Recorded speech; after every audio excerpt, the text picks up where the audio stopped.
हर हर महादेव। आपका Sanjeev travelling blog में स्वागत है। दोस्तों, अगर आपने हमारा चैनल सब्सक्राइब नहीं किया है तो हमारे चैनल को सब्सक्राइब कर लें। जो लाल वाला बटन है उसे दबाकर और बेल आइकन घंटी दबा दें, जिससे कि हमारी वीडियो आप तक पहुंचते रहे।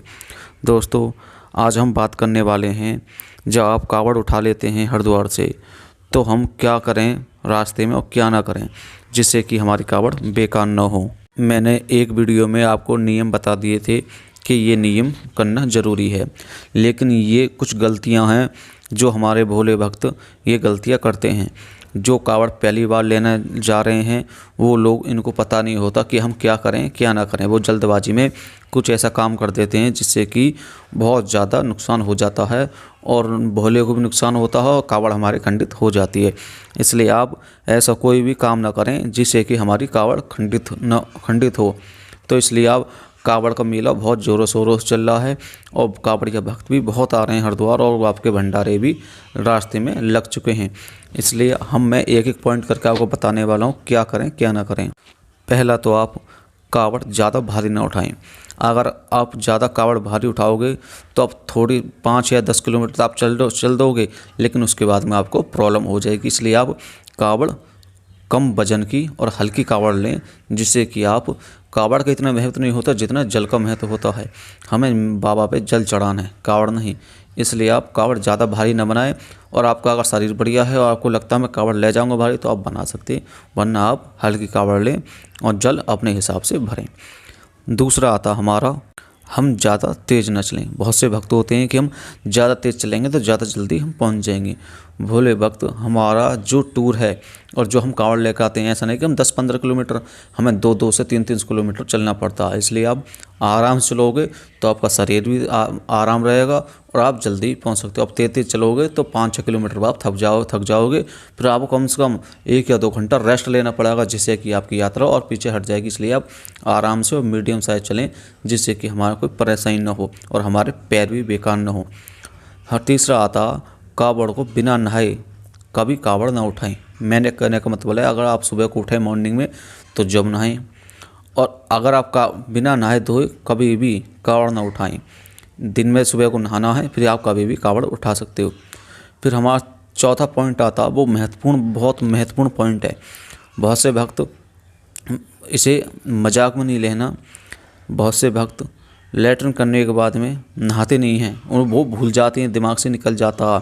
तो आप लैट्रिन करने के बाद में, आप कभी भी लैट्रिन करो, सुबह शाम कभी जब जाए आपका, लेकिन उसकी लैट्रिन करने के बाद में नहाना ज़रूरी है। और नहाने के बाद में जो आपने जो कपड़ा पहन के लैट्रिन करे हैं, मेन पॉइंट, जो आप कपड़ा पहनकर लैट्रिन कर रहे हो वो कपड़ा आप उतार दें। उतार देने के बाद धो दें या फिर एक साइड को रख दें और नए कपड़ा पहनकर जब ये कावड़ उठाएं। दिन में आप 2 बार लैट्रिन करें, 3 बार करें।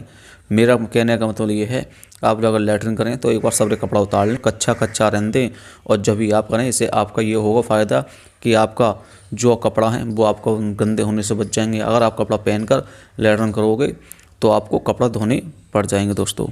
फिर आता हमारा 5वां टॉपिक, टॉयलेट करने के बाद में मुंह हाथ जरूर धोएं। कपड़ा चेंज करने की कोई ज़रूरत नहीं है। वैसे ये है कि आपका टॉयलेट आप कपड़ों पर नहीं गिरेगा तो आप कपड़ा चेंज करने पड़ सकते हैं। इसलिए टॉयलेट करने के बाद में आप मुंह हाथ धोएं और जब भी कावड़ उठाएं। फिर हमारा आता 6वां पॉइंट, कावड़ के नीचे पानी या खाना कुछ ना खाएं। बहुत से भक्त ऐसे होते हैं, खाना तो न खाता नहीं है, लेकिन जो रास्ता में जैसे जलपान मिलता है, बहुत से लंगर लगा देते हैं आपका शरबत पियाने के लिए, पानी पियाने के लिए। बहुत से भक्त ऐसे होते हैं, भोले भक्त, जिनको प्यास बहुत तेज़ लगती है, वो कावड़ के नीचे ही पानी पी देते हैं। नहीं, आपको पानी बिल्कुल नहीं पीना या कुछ भी नहीं करना कावड़ के नीचे। या तो आपको कावड़ झुलानी है, या फिर आपको खड़ी कावड़ है तो आपको तो अपने किसी दूसरे भक्त अपने साथी को दे देना और जब अपना पानी पिएँ, वरना कुछ नहीं। इसलिए ये होगा कि आपको कावड़ तो खंडित नहीं होगी, लेकिन परेशानी आ जाएंगी आपको रास्ते में, आपको कुछ ना कुछ परेशानी जरूर होंगी। तो इसलिए आपको ये गलती ना करें। जो हमारा 7वां पॉइंट आता, वो हमारा आता है, आप बिल्कुल सीधे सीधे रास्ते चलें। आपसे कोई कहता कि आप इस शॉर्टकट रास्ते जल्दी पहुंच जाएंगे, कभी भी ये गलती ना करें। अगर आपको पता हो कि शॉर्टकट रास्ता है पक्के पे तो आप जाएं। आपको अगर पता नहीं हो, पहली बार जा रहे हो, तो किसी भी शॉर्टकट रास्ते को ना अपनाएं। पता लगे कि ये भी कम से कम 4-5 किलो या 10 किलोमीटर ज़्यादा हमारा फिर लगे, तो इससे हमें नुकसान होगा। हम भोले के मंदिर पे हम लेट ही पहुँचेंगे। इसलिए आप ऐसी गलती ना करें भोले भक्त। फिर हमारा आता है, खाना कभी पेट भरकर ना खाएं, खाना लिमिट से खाएं। अगर आप पेट भरकर ज़्यादा खाओगे तो हो सकता है आपका पेट भी ख़राब हो जाए, हो सकता है आपको चलने में दिक्कत हो।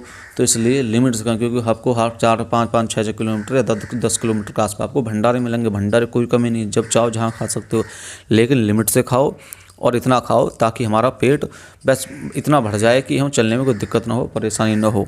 ठीक है दोस्तों, फिर आता हमारा लास्ट पॉइंट, हमें थोड़ा सा टाइम लेकर चलना है। कहने का मतलब ये है कि हमें एक दिन या आधा दिन हमें थोड़ा सा जल्दी लेकर चलना है। ऐसे ये होगा कि अगर आपको किसी वजह से कुछ परेशानी हो जाती है, आप एक दिन या आधा दिन आपको किसी भंडारे में किसी रास्ते में आपको देर हो जाती है, तो आप इसे कवर कर सकें। ऐसा नहीं कि बिल्कुल एंड टाइम पे कवर उठाएं, आप थोड़ा टाइम लेकर चलें। हो सकता है कि बीच में कोई दिक्कत हो जाए, तो भोले बाबा की दुआ से कोई दिक्कत तो होगी नहीं, लेकिन आप थोड़ा सा टाइम लेकर चलें जिससे कि आपको कोई तकलीफ़ ना हो और आप भोले बाबा के मंदिर तक सही सलामत और जल्दी पहुँच जाएँ। ऐसी हमारी वीडियो अगर पसंद आई तो हमारी वीडियो को सब्सक्राइब करें, लाइक करें। धन्यवाद।